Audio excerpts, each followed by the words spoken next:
अस्सलामु अलैकुम वरहमतुल्लाहि वबरकातुहू। मस्जिद हराम जब से कायम हुई है तब से लेकर आज तक मुख्तलिफ अदवार में मस्जिद हराम और इनके इमामों के बारे में इनके मुखालिफीन हमेशा सर उठाते आए हैं और अल्लाह रब्बुल इज़्ज़त ने हर दौर में इनके सर कुचले हैं। मैं आपके सामने चंद वीडियो क्लिप्स रखना चाह रहा हूँ, आपने वो वीडियो क्लिप्स देखने हैं।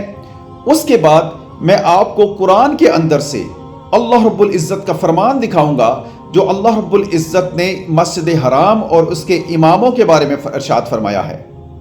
सबसे पहले आप ये वीडियो क्लिप्स देखिए। लगता है सऊदीया के जो इस वक्त के मौजूदा इमाम हैं, चाहे हरम के हो या मदीने के हो, इन दोनों का अकीदा खराब है और ये गलत अकीदे की बुनियाद पर हमारे उलमा अहले सुन्नत इनको मुसलमान ही नहीं मानते। इमाम काबा के पीछे नमाज नहीं होती। कोई कहे कि भाई वो काबे का इमाम है, अब उसके पीछे भी नमाज नहीं होगी, अगर वो गलत होगा तो फिर अल्लाह ताला ने उसको काबे का मुसल्ला, क्योंकि ये पुराने किसी पिटे सराजात इनके जवाब उलमा बारहा दे चुके हैं। अगर अल्लाह ताला में बार बार सआदत दे वहाँ जाने की तो, और जल्द अज जल्द इनका भी खात्मा हो वहाँ से, तो जब तक ये हैं तो तब तक उनके पीछे इनकी इब्तिदा में कोई नमाज नहीं पढ़नी चाहिए। मक्का मुअज़्ज़मा में मैं गया जब हज के सिलसिले में, उमरा के सिलसिले में, तो मैं अपनी जमात अलग करता था। ऐसा कहने लगे आप जमात अलग क्यों कर रहे हैं? मैं कहा मैं यहाँ हज करने आया हूँ, नमाज खराब करने नहीं। तो इन वीडियो क्लिप्स को देखने के बाद हम क्या मस्जिद हराम के इमाम को सही समझ रहे हैं, गलत समझ रहे हैं? आप तो अपने घर की नमाज को सही समझ रहे हैं और मस्जिद हराम के इमाम को गलत कह रहे हैं। अल्लाह ताला कुरान में क्या फरमाता है, वमा लहुम अल्ला युअज़्ज़िबहुमुल्लाहु वहुम यसुद्दूना अनिल मस्जिदिल हराम वमा कानू औलिया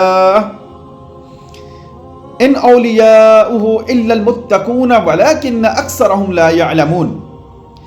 और अब इनके लिए कौन सी वजह है कि अल्लाह रब्बुल इज़्ज़त इन्हें अजाब ना दे जबकि वो मस्जिद मोहतरम में नमाज पढ़ने से रोकते हैं और वो इस मस्जिद के मुतवल्ली भी नहीं हैं, और इसके मुतवल्ली तो सिर्फ परहेजगार हैं लेकिन इनमें से अक्सर जानते नहीं। वमा काना सलातुहुम इंदल बैत इल्ला मुकाअन व तस्दिया फज़ूकुल अज़ाब बिमा कुंतुम तकफुरून। और इन लोगों की नमाज खाना काबा के पास सीटियां और तालियां बजाने के सिवा कुछ ना थी, तो तुम जो कुफर करते थे अब इसके बदले अजाब का मजा चखो। अब मुझे बताइए, जो लोग इसकी ऑपोजिशन कर रहे हैं, जो इसकी मुखालफत कर रहे हैं, वो सिर्फ खाना काबा या उसके इमाम की मुखालफत नहीं कर रहे बल्कि मस्जिद हराम के अंदर जितना निज़ाम चल रहा है वो उस निज़ाम की भी मुखालफत कर रहे हैं, क्योंकि ये कहते हैं कि ये इमाम मस्जिद हराम के ऊपर मुसल्लत हैं, काबिज हैं, इनको निकाल बाहर कर देना चाहिए।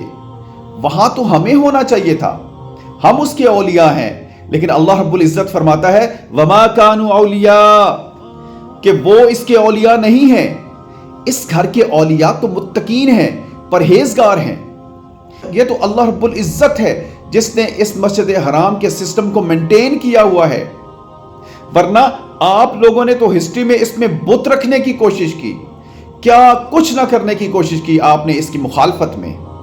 और शर्म और अफसोस और दुख की बात यह है कि मस्जिद हराम की ऑपोजिशन में, इसकी मुखालफत में कोई हिंदू नहीं है, कोई ईसाई नहीं है, कोई बुद्ध मत नहीं है, एक भी नॉन मुस्लिम मस्जिद हराम और इसके इमाम की मुखालफत में नहीं है, इसकी ऑपोजिशन में नहीं है।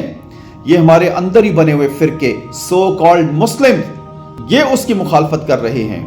अल्लाह रब्बुल इज़्ज़त हमें समझ अता फरमाए और सही दीन पर चलने की तौफीक अता फरमाए। आमीन।